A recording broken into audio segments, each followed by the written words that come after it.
"Who's here?" Bill whispered. "Mom, Dad, are you back already?" The apartment was fateful silence again. It was as if whoever was coming down the hall had heard his voice and stopped to avoid being seen. Only the beating of the wall clock that hung above the dresser in Bill's room could be heard. The hands showed 15 minutes past 3. That meant that no one would be home until 8 o'clock in the morning. Today was a momentous day in Bill's life. He had finally managed to get his parents to leave him alone and not send a babysitter for the night. Every 3 days his parents' schedules overlapped, and they worked the night shift. But before leaving, his mom always called an old acquaintance who was a great babysitter. She would come over when his parents weren't home and sleep on the first floor to watch Bill and make him breakfast before school. It was the third day of vacation, and it took an entire evening spent negotiating with his parents to spend a whole night alone in an empty house. After the young diplomat got the upper hand, he had to listen to an entire lecture on safety, which he already knew by heart. On top of that, he had to call at 10 o'clock at night to let them know if he was okay, and then not sit in front of the TV all night, but go to bed. His father worked as a security guard at the factory and left home at 7 o'clock. His mother was a nurse and her shift started at 8 sharp. The thought of having the whole house to himself for the night kept him awake. His eyes shone with happiness, and he knew that the vacation was going just fine. The day before yesterday, he received a package from his grandfather with a coat. It was something he had been dreaming about for months. And not only him. Any boy would like to receive such a gift from his relatives. It was a strict gray draped coat with a silk lining. Bill wore it all day long. Only at lunch and dinner his father forbade him to sit at the table in his outer garments. Then last night a black raven flew into the living room window. It was only noticed after it broke a plate in the kitchen. Bill at first asked to keep it at home and put it in a cage, but his mother resisted this wish and ordered it to be chased out of the house. She was too superstitious and thought it was bad luck. Anyway, that was the whole event for Bill, how he and his father ran around the living room and fished out the bird. The front door slammed. Mother turned the key 2 turns and got into the cab. Bill stood at the window and glowed with happiness. He looked around the car and turned the radio on full blast. Bill Haley was singing on one of the radio stations. It was one of the boys' favorite singers. And not just because they were namesakes. His father forbade to listen to such music. He believed that all these performers, inveterate alcoholics, and nothing good in these lyrics. So Bill decided that today he would listen to all of his songs and first of all, "See You Later, Alligator." Another plan was to sit up through the night and watch some action movies that started at 10 o'clock at night. His father always turned them on if Bill happened to be in the neighborhood, and then fall asleep on the couch and pretend in the morning as if nothing had happened. That's what Bill did. In the evenings before he left for work, he drank a mug of strong coffee that his father brewed for him. It was bitter and had no sugar. Bill emptied the entire mug in a few gulps and went to the television to find the channel that was showing action movies. At exactly 10 o'clock at night, he called the hospital and asked for Mrs. Rose. She was unable to answer the phone as she was in surgery. Bill then asked her to tell her that her son had called and he was fine. He would be expecting a call when she was free. The call never came that evening. The house was quite large. It had 2 floors. On the first floor were the entrance hall, and the kitchen. On the second floor were 2 bedrooms and a toilet. There was also a bathroom downstairs, but it hadn't been used for a year because the pipes were rusty and worn out. Sometimes there were strange sounds like moans, but his father always calmed Bill down and explained that the sound came from the pipes. All in all, the boy never liked the place. It was too mysterious and ominous. There were no lights because his father didn't see the point of screwing in light bulbs. The sun had set over the horizon, and it was difficult to move around the apartment without light. The only thing that lit up the room was the television. When the first movie ended, Bill's eyes began to slowly close, and now sleep overcame him. He turned off the sound and closed his eyes. Sleeping without the TV was a little scary, and it was forbidden to turn the lights on all night because his father was saving electricity. And if he saw more than he should on the bills, Bill could be punished, and he didn't want that. The house was quiet. The pictures changed one after another. On the screen, there was always someone shooting, someone crying. Bill tossed from side to side. The couch was so uncomfortable that his limbs were constantly cramping. After a while, he found a position in which he could fall asleep. Sleep had already enveloped him, taking him into a world of his own, when suddenly the silence that filled the house was broken by a faint scraping in the wall. The sound came from the hallway, which was empty except for a few pairs of shoes, jackets, and coats. Bill opened his eyes and looked toward the front door. Because of the darkness, nothing could be seen there. The sound was getting stronger by the second. "Who's there?" Bill shouted. The grinding that was filling the walls suddenly stopped. Bill got up from the couch and turned on the light. To hell with Dad's rules, Bill thought. They'll punish, so punish. He walked around the house and turned on the lights in every room. It was exactly midnight on the clock.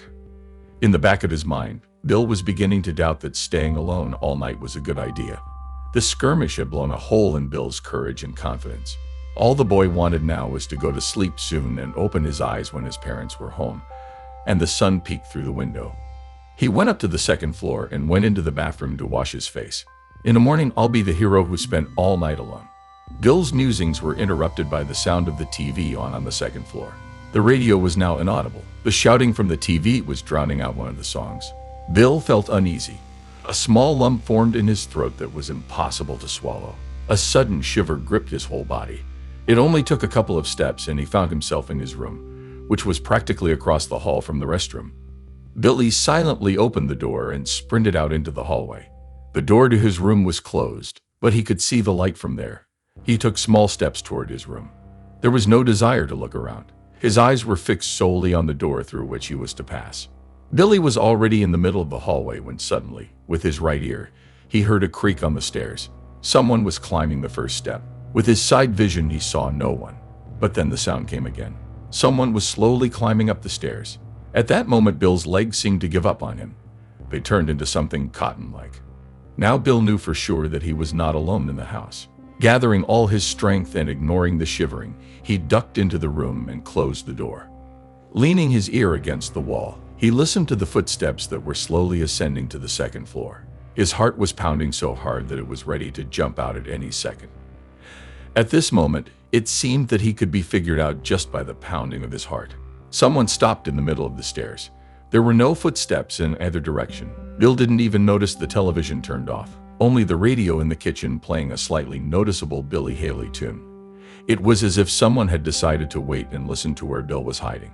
After a while, the house was filled with silence again. No radio, no TV, not even footsteps could be heard. Bill was still standing, leaning against the wall. "Everything seems to have calmed down," the boy said to himself. He tiptoed over to the bed and lay down under the covers. He would never sleep again that night. The thought that he would wake up in the middle of the night and someone would be standing at his bedside kept him awake. He lay there and looked at his watch. A door slammed in the hallway. Bill jumped up and opened his eyes. Without realizing it, he had fallen asleep in a sitting position. It was pitch black in the house. He heard footsteps in the hallway again. Then someone came up the stairs. They were completely different, more confident and clear. "Who's there?" Bill whispered. "Mom, Dad, are you back already?" The apartment fell again into a fateful silence. It was as if whoever was coming down the hall had heard his voice and froze to avoid being seen. Only the beating of the wall clock that hung above the dresser in Bill's room could be heard. The hands showed 15 minutes past 3. That meant that no one would be home until 8 o'clock in the morning. At that moment, Bill felt like falling through the ground, crying, or just waking up. The idea that it was a dream dissipated as soon as the door to his bedroom began to open. Something whizzed past the room and hit the wall. It was most likely the ball Bill had left in the living room. "Maybe they want to play with me?" Bill looked for any excuse to stop being afraid. It was all the boy had left for this night. A voice came from the first floor. It was familiar, but forgotten. The voice was calling to him, quiet and melodious, never silent for a second. It took Bill a few minutes to remember who the voice belonged to. And he did. It was the same grandfather who had sent him the code. The thoughts began to come together. "Apparently my parents changed their minds and decided to call the babysitter, but she was busy, so they called Grandpa. The last time we saw him was 2 years ago." The fear that had possessed Bill all night began to slowly dissipate. He crawled out from under the bed and down the stairs. It was still dark on the second floor. "Grandpa? Is that you?" Bill asked in a whisper. The boy didn't notice as he passed the silhouette standing at the door to the dark living room. Bill was already standing near the couch where he had tried to sleep hours ago when the voice called to him again. He turned around and saw the silhouette. "Would you like me to come with you?" "Sure, let's go. I'll be home in the morning." The front door clicked open and his mom walked into the living room.